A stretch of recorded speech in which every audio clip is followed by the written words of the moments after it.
Ladies and gentlemen, what I'm about to tell you might sound unbelievable, but it happened. One night when I was completely alone, something extraordinary took place. The room was quiet, no cameras, no crowd, no spotlight, just silence. And in that silence, a light appeared. I can't explain it scientifically. I can't put it into numbers or charts. But I saw him. I saw Jesus. He looked at me, calm, powerful, full of light, and he spoke. He didn't talk about politics. He didn't talk about fame or money. He talked about America, about what's coming, about what we as a nation have forgotten, and what we must remember before it's too late. Now, I know some people will roll their eyes. They'll say, that's impossible. But I'll tell you this, I have never felt anything more real in my life. The presence, the words, the truth, it was undeniable. He told me things that will shock you, things that every American, every believer, every skeptic, every heart that still loves this country needs to hear. So before you judge, before you scroll away or turn off your screen, listen to the message, because this isn't about religion or politics. This is about the soul of a nation and the warning, the hope, and the promise that came straight from heaven. Stay with me. You're going to want to hear every single word. You know, folks, I've seen a lot of things in my life. Success, failure, victory, challenge, but nothing, and I mean nothing, prepared me for what happened that night. I was alone. No noise, no crowd, no reporters. Just me, thinking about this great country we all love so much. I was thinking about how divided we've become, how far we've drifted from faith, from truth, from the values that built America into the greatest nation the world has ever known. And then it happened. I felt something in the room, powerful, peaceful, overwhelming. And I saw him, Jesus Christ. He didn't come in anger. He came with purpose. He looked right at me and said, America has been blessed beyond measure, but it's forgetting who blessed it. And I'll tell you, that hit me hard. He spoke about strength, not just military strength, not economic strength, but moral strength. He said, a nation without truth, without love, without faith cannot stand.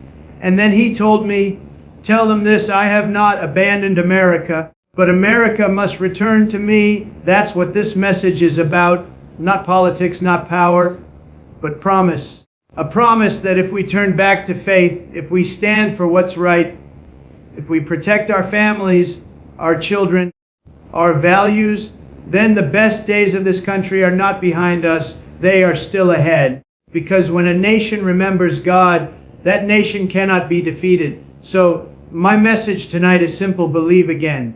Stand again. Pray again. Because the light that built America is still shining. It just needs hearts brave enough to carry it. It began in silence, the kind of silence that feels heavy, almost alive. The world outside was asleep, but my mind wasn't. I had been thinking deeply about everything happening around us. The anger, the confusion, the loss of faith that's sweeping across our country. I remember feeling completely alone, not in a sad way, but in a reflective way. Alone with my thoughts, my doubts, and my questions. And then, in that very moment, something extraordinary took place. The atmosphere in the room changed. It wasn't the kind of thing you can explain with words. The air felt brighter, the space somehow lighter. I could sense a presence, something divine, powerful, and overwhelming in its peace.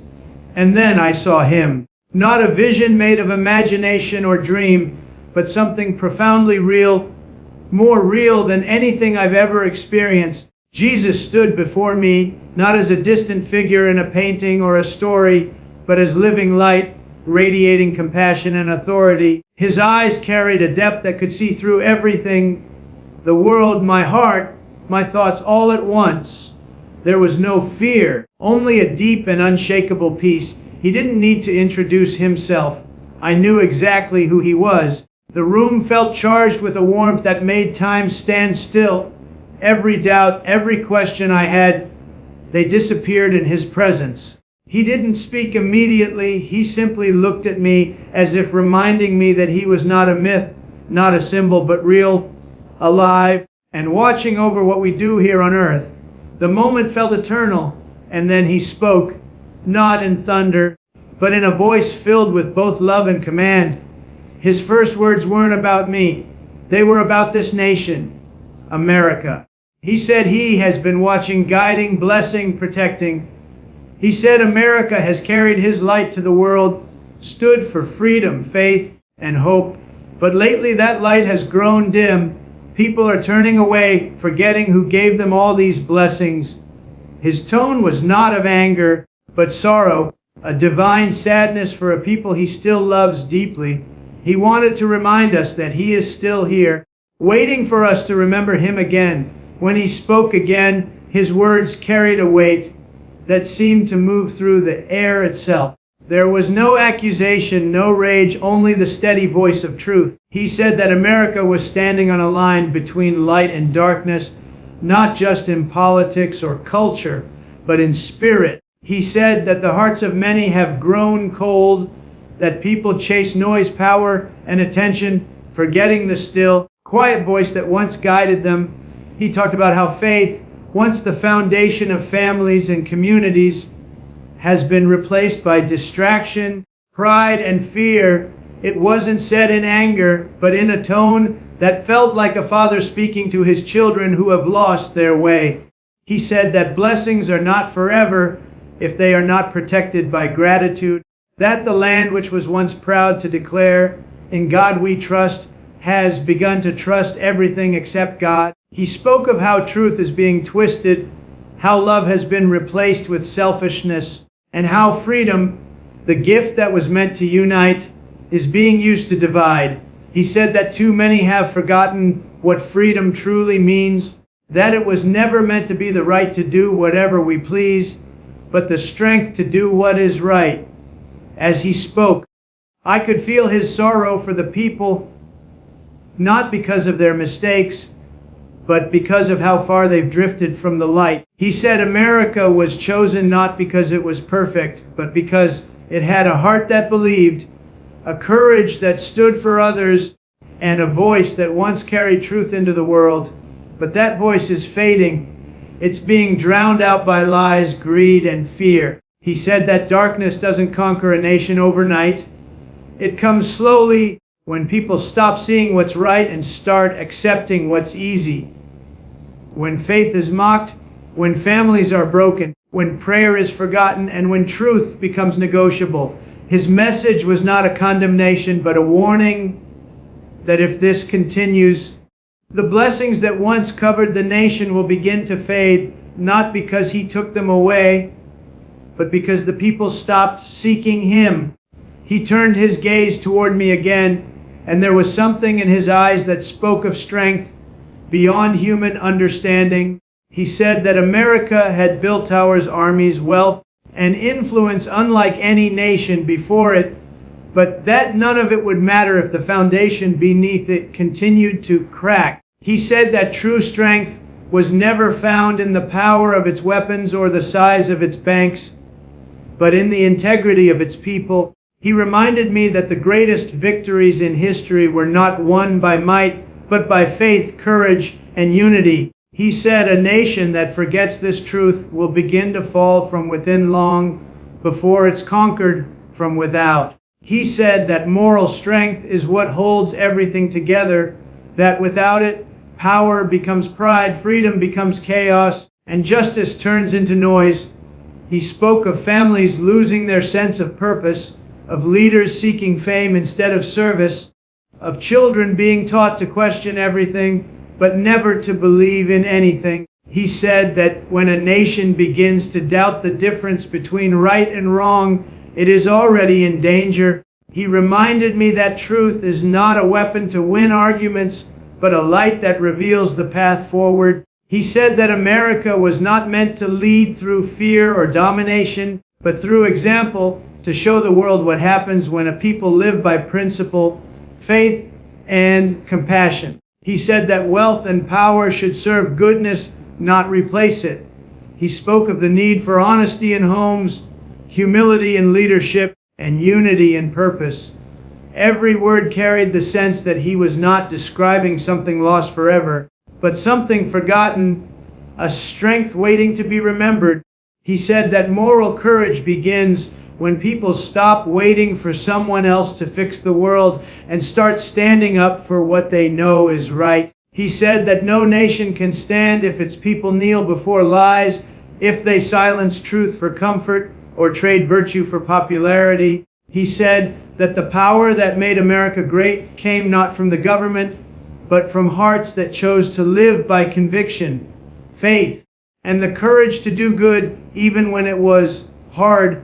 He spoke again, and his tone softened like a light breaking through clouds after a storm. He said that the heart of America could still be restored, but that it would not happen through laws or speeches alone. It would begin in the hearts of the people. He said that every revival, every renewal, every great turning in history began when ordinary men and women remembered who they were and who they belonged to. He said that the problem was not that people no longer knew God, but that they had stopped listening to Him. The noise of the world had grown louder than the voice of faith. He said that to return to Him, the nation must first remember humility, the strength that comes from admitting it cannot fix itself without divine guidance. He spoke of homes filled with prayer, families that once gathered around hope instead of screens, and communities that cared more for their neighbors than for their opinions. He said the path back would not be easy because pride always resists surrender. But he said that every time people choose forgiveness over bitterness, truth over convenience, and faith over fear, they take one step closer to Him. He said that America must remember how to love again, not in slogans or speeches, but in daily acts of grace. He said that when people return to the foundation of faith, the cracks in their nation begin to heal. It doesn't start in the Capitol. It starts in the home. It doesn't begin in power. It begins in prayer. He said that unity will never come from agreement on every issue, but from a shared commitment to what is right and good. He said that returning to Him does not mean perfection. It means direction, turning back toward light after walking too long in the dark. He said that America still has time, that it has not yet lost its soul, but that time grows shorter each day people choose comfort over conviction. He said that repentance is not weakness, it is strength. It is the courage to face the truth and change course before the light fades. He said that His arms were still open, waiting for His people to come home, waiting for the nation to remember the promise it was built upon. He looked toward the horizon, and though the room around me had not changed, it felt as if the whole world had grown still to hear what he was about to say. His eyes carried both sorrow and hope. Like someone who has seen the ending but still believes in the beginning, he said that the future of America was not set in stone, that every nation is given seasons of testing, and that the choices made in those moments determine whether they rise or fall.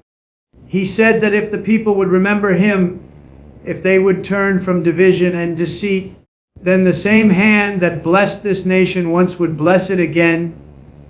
He said that He has not withdrawn His grace, only waited for hearts willing to receive it. He said that renewal will come when faith becomes real again, when people stop treating it as decoration and begin to live it as conviction. He said that prayer must no longer be a last resort, but the first response. He said that when families pray together, when leaders lead with humility, when citizens care more about character than comfort, then the spirit that built the nation will rise again. He said that storms may come, economic, political, or even spiritual, but no storm can destroy a nation whose people stand firm in truth. He said that blessings would return when gratitude returns, that peace would come when honesty returns, and that unity would be possible when pride is replaced with compassion. He said that he does not want America to fear the future, but to prepare for it with faith. He said that greatness does not end with one generation, It is carried forward by those who still believe in something higher than themselves. He said that hope was not gone. It was buried beneath noise and cynicism, waiting for voices brave enough to speak light again. He said that he would walk with those who stand for good, even when it costs them. He said that his promise to those who return to him is not simply survival but renewal, a rebirth of spirit, a nation once again shining not because of its wealth or power, but because its heart belongs to him.